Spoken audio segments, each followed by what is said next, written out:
Tri series और Asia cup के लिए 17 रुकनी कौमी स्क्वाड का ऐलान कर दिया गया। सलमान अली आगा क़यादत करेंगे। बाबर और रिजवान जगह बनाने में नाकाम रहे। कोच माइक हैसन कहते हैं बाबर आजम को कुछ आजम और रिजवान जो है वो T20 स्क्वाड में नहीं होंगे। अब ये जो T20 स्क्वाड की टीम अनाउंस हुई है, इसमें तो मुझे क्लियर नजर आती है कि दो फ्रेंचाइजीज ऐसी हैं, ठीक है, सिर्फ उन्हीं के लड़के आ रहे हैं टीम के अंदर, बस सिर्फ उन्हीं के लड़के। ज्यादा इतना बेशरम हो चुका है रिजवान कि पोस्ट मैच प्रेस कॉन्फ्रेंस में आके कह रहा है या कप में क्या बाबर आजम और मोहम्मद रिजवान होंगे, वो दोनों ही नहीं है। ऐसा लगता है कि पाकिस्तान क्रिकेट बोर्ड एक मखसूस तरीके से आगे बढ़ रहा है। इसकी एक तफसील कि ये बंदा इंटरनेशनल स्टफ का है ही नहीं है, ये बस डोमेस्टिक का ही प्लेयर है। मगर उस बंदे ने इतना जोर से दरवाज़ा खटखटाया कि तोड़ के, बल्कि दीवारें तोड़ के आया टीम के अंदर। और आखिरी 6 मैचेस में 3 में वो मैन ऑफ द मैच है। तो उन्होंने अपना आप तो मनवाया, बहुत से लोगों को गलत साबित किया। तो मैं ये नहीं कह रहा बाबर आजम सीनियर हैं, रिजवान सीनियर हैं और इनसे ज़्यादा वो परफॉर्म भी कर चुके हैं, बट साफिज़ा फरहान की एक एग्जांपल सबके सामने है कि उन्होंने, जिसे बोलते हैं ना कि ज़बरदस्त किस्म का परफॉर्म किया और टीम के अंदर आए और उस बैरियर को तोड़ा जो सिलेक्शन कमेटी ने या क्रिकेट बोर्ड के बड़ों ने बना रखा हुआ था कि ये बंदा इंटरनेशनल स्टफ का नहीं है। उसने परफॉर्म करके दिखाया। बट पाकिस्तान के बारे में हमेशा कहा जाता है कि हमेशा जगह खाली होती है। खासकर कहने को 5 ओपनर्स हैं, बट ओपनर्स में भी टॉप ऑर्डर में भी खाली जगह है। मिसाल के तौर पर मोहम्मद हारिस विकेट ऊपर बैट्समैन बहुत अच्छे हैं। उनके ऊपर सवाल भी हुआ आकिब से, आकिब ने जवाब भी दिया कि वो ऑलराउंडर हैं, यानी कीपिंग भी करते हैं, बैटिंग भी करते हैं। उन्हीं के लड़के टीम के अंदर हैं। और आप सबको पता है मैं कौन सी दो फ्रेंचाइजीज की बात कर रहा हूँ, ठीक है। जो 2 सिलेक्टर बैठे हुए थे, ठीक है, इनका जिन फ्रेंचाइजीज से ताल्लुक है, सिर्फ वही ज्यादातर प्लेयर जो है वही टीम के अंदर आ रहे हैं, ठीक है। उसकी वजह यह है कि मेरा इनसे सवाल ये है कि अब्बास अफरीदी का क्या कसूर है? क्या अब्बास अफरीदी T20 में बुरी बॉलिंग कर रहा था? अब्बास अफरीदी टीम में क्यों नहीं है? उसको हटा के वसीम जूनियर को टीम में डाला गया। क्या तीर मारा हुआ जी? क्या इतनी परफॉर्मेंसेस दी हुई हैं? कुछ प्लेयर्स के लिए परफॉर्मेंस काउंट हो रही है, कुछ प्लेयर के लिए परफॉर्मेंस काउंट नहीं हो रही। अच्छा, दूसरी चीज ये, मैं आज एक चीज ये बताऊं आपको कि ट्राई नेशन जो सीरीज है ना, अफगानिस्तान, UAE और पाकिस्तान की, इसमें तो पाकिस्तान को जीतना चाहिए ये टूर्नामेंट। उसकी वजह ये, क्या पाकिस्तान की टीम इतनी बुरी तो नहीं है ना कि UAE को भी हरा दे? कोई पता नहीं है, शायद UAE से भी हार जाए, इनको कोई पता नहीं है। हो जाता है और जब ये होता है ना, जिस पे गुजर रही होती है उसको ही पता होता है कि ये चीज क्या मेरे हाथ से चली गई। कहां आप रूल करते हैं टीम के अंदर और कहां अब आपको इस तरह की चीजें करके दिखा रही होनी, मतलब आपको फेक करना पड़ रहा होता है, आपको दिखा रहा होना पड़ता है। दूसरों की कप्तानी के अंदर भी आपको बैक कर रहा होना पड़ता है जान जान के। आउट होते हैं तो आपको जान के कभी कभार फेक स्माइल भी देनी पड़ती है जस्ट टू शो के I am a good team man. ये सारी चीजें, और ये जिनके साथ होता है उनको पता है मैं क्या बातें कर रहा हूं। तो just to show all these things कि आपको अपने आप का प्रूव करना पड़ता है। मीटिंग्स के अंदर बैठ के इधर उधर आपको ऐसा टीम मैन अपने आप को दिखाना पड़ता है। तो ये सारी चीजें जब एक पावर हाथ से चली जाती है, उसके बाद ये सारी चीजें आपको करनी पड़ती हैं। और जो 6 महीने तक कभी कप्तान थे बाबर आजम और रिजवान उनके वाइस कप्तान, और अब वो दोनों टीम के अंदर से बाहर हो गए हैं, तो डेफिनेटली ये टाइम है इनकी मेहनत करने का। एट द सेम टाइम गलतियां अपनी भी हैं। अगर ऑनेस्टली पूछा जाए, कोई किसी को कैसे निकाल सकता था? ये दोनों की तो बड़ी यार मोनोपोली थी ना, मतलब सारी चीजें इनके हक में। तो ऐसा क्या किया होगा यार इन्होंने कि मतलब ये सारी चीजें चली गई? क्या मेहनत पीछे रह गई? मेहनत नहीं की। अब आपको मैं उस 50-50% की क्लैरिफिकेशन और जस्टिफिकेशन भी दे देता हूं कि मैं क्यों बोल रहा हूं 50-50%। वो इस वजह से क्योंकि ये पाकिस्तान क्रिकेट है। पाकिस्तान क्रिकेट में सिचुएशन ज्यादा मैटर करती है जरूरत से ज्यादा। अब आप ट्राई सीरीज फॉर एग्जांपल हार जाओ और इस तरह हारो कि जो फाइनल पाकिस्तान अफगानिस्तान का हम सोच रहे हैं वो फाइनल हो जाए UAE अफगानिस्तान का। फिर उसके बाद आप एशिया कप में जाओ और एशिया कप के सुपर 4 से आप बाहर हो जाओ और उसमें एक सरप्राइज आपको डिफीट मिल जाए, आप टॉप 2 तक ना पहुंच सको, तो फिर आप देखिएगा, आप वर्ल्ड कप पे ना सोचिए। आपको मैं पहले बता देता हूं, वर्ल्ड कप से पहले आपके पास होंगे श्रीलंका और साउथ अफ्रीका की लिमिटेड ओवर सीरीज, उसी में बाबर रिजवान वापस आ जाएंगे। इतना सा सिंपल सा फॉर्मूला है। पाकिस्तान क्रिकेट जो डीप डाउन इनसाइड बैठे हुए ना हमारी तरह, उनको सोचने की जरूरत भी नहीं है क्योंकि हमारे डिसीजन भी बहुत प्रेडिक्टेबल है। Man, injustice for Abbas Afridi. He deserves a chance. He totally potent would have replaced him with Talat because he won't probably play against UAE Abbas is one of my favourite. मैं जाती तौर पे कहता हूं कि हुसैन जाहिर allrounder वाला shape है उनके पास। और मैं ये कहूंगा कि पहली सीरीज जो पाकिस्तान बांग्लादेश की लाहौर में हुई उसमें वो मैन ऑफ द सीरीज भी थे, बट आखिरी 2 सीरीज में वो अच्छा परफॉर्म नहीं करे। तो एक लूप होल है एक थोड़ा सा कि डाइसी पिच के ऊपर थोड़ा फंसते हैं, तो वो एक जगह है।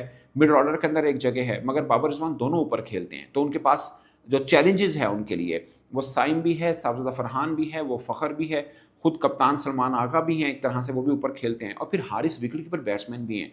तो इन सबसे बेहतर खेल के ही आप टीम में आ सकेंगे, साफ है। तो मुझे लगता है बिग बैश बाबर रिजवान दोनों के लिए एक ब्रेक थ्रू हो सकता है। अगर वो अच्छा परफॉर्म करते हैं बिफोर T20 वर्ल्ड कप, तो उनके लिए एक चांस बन सकता है, बात होगी। और मीनवाइल खुदा ना खास्ता इन 4-5 जो मैंने आपको पाकिस्तान के ओपनर्स या टॉप ऑर्डर में बैटिंग करते हैं, इनमें से खुदा ना खास्ता अगर कोई अच्छा परफॉर्म नहीं करता या वो इंजर्ड हो जाता है, तब कोई स्पेस बन सकती है। अदरवाइज चांस बहुत कम है ऑनेस्टली स्पीकिंग। या जाहिर है आकिब की बात ठीक है, या तो इनसे बेहतर खेलिए, इनसे बेहतर आप परफॉर्म करिए और आप टीम में आ जाएं, या खुदा ना खास्ता ये परफॉर्म ना करते तो आप टीम में आते। तो ये 2 चांस बनते हैं। बट आई विश कि ये नए लड़के हैं, अच्छा परफॉर्म करें और पाकिस्तान को जितवाएं। At the end of the day matter यही करता है कि पाकिस्तान टीम जीते। फॉर्म कर पाएगा? क्या आपके पास खुशदिल शाह है, वो कुछ कर पाएगा? क्या आपका पाकिस्तान का बेन स्टोक, फ़हीम अशरफ, क्या वो कुछ कर पाएगा? ठीक है, आपके पास ये सब प्लेयर्स हैं, क्या ये बड़े मैच के प्लेयर्स हैं?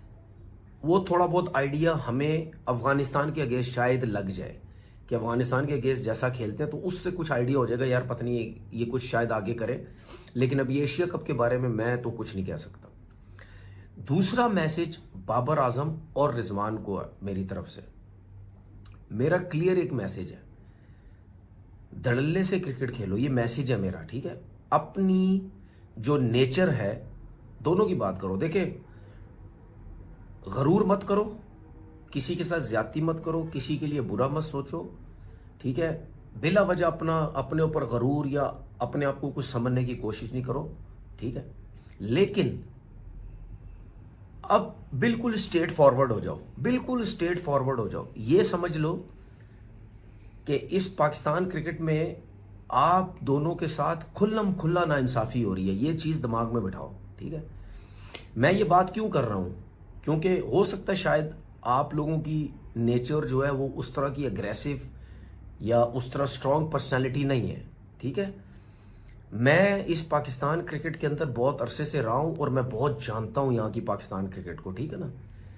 यहाँ पे जिसकी चाहे जितना बड़ा प्लेयर भी हो, चाहे कुछ भी हो, अगर उसकी नेचर ज़रा थोड़ी सी, जिसको हम अपनी लैंग्वेज में कहते हैं ढीला डाला है, कोई पर्सनैलिटी नहीं है, कोई कुछ भी नहीं है, ठीक है, तगड़ी करने में नाकाम रहे, या क्या वो जो कोचेज आते थे वो इनकी सारी अच्छी बुरी बातें मान के बजाय कि इनको सिखाएं, वो इन पे सारी चीजें छोड़ देते थे।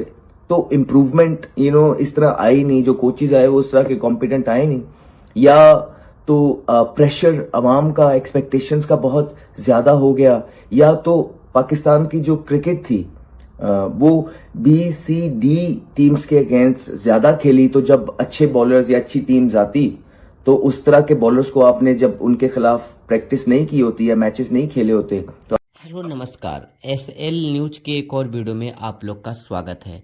पाकिस्तान की टीम एशिया कप जो अगले महीने सितंबर में एशिया कप होने वाला है, उसका स्क्वाड जारी कर दिया है कि इंडिया और पाकिस्तान का जो मैच है वो 14 सितंबर को अगले महीना सितंबर में होगा। और इसमें जो एशिया कप की स्क्वाड पाकिस्तान टीम ने अनाउंस किया है, जिसमें बाबर और रिजवान को कुत्ते की तरह लात मारकर भगा दिया है, जिसमें बाबर और रिजवान का नामो निशान नहीं है, जिसके ऊपर पाकिस्तान की टीम कुछ सालों पहले गर्व से कह रही थी कि बाबर और रिजवान हमारे बहुत ही अच्छे क्रिकेटर हैं। मगर इन क्रिकेटरों का जिनकी औकात किसी विराट कोहली के सामने नहीं है, वो विराट कोहली के साथ अपना कंपैरिजन करते थे। मगर इनका ऐसे समय आ गया है इस समय कि इनको इन्हीं की टीम ने लात मारकर भगा दिया है। पाकिस्तान के कुछ फॉर्मर क्रिकेटर हैं, कुछ पूर्व क्रिकेटर हैं, जिन्हों बहुत ही तगड़ी मिर्ची लग गई है जब से एशिया कप की स्क्वाड अनाउंस हुआ है, जिसमें बाबर रिजवान को एशिया कप से भगा दिया गया है। इनकी इतनी ज़्यादा डाउनफॉल आ गई थी कि पाकिस्तान टीम को मजबूरन इन्हें एशिया कप से भगाना पड़ा,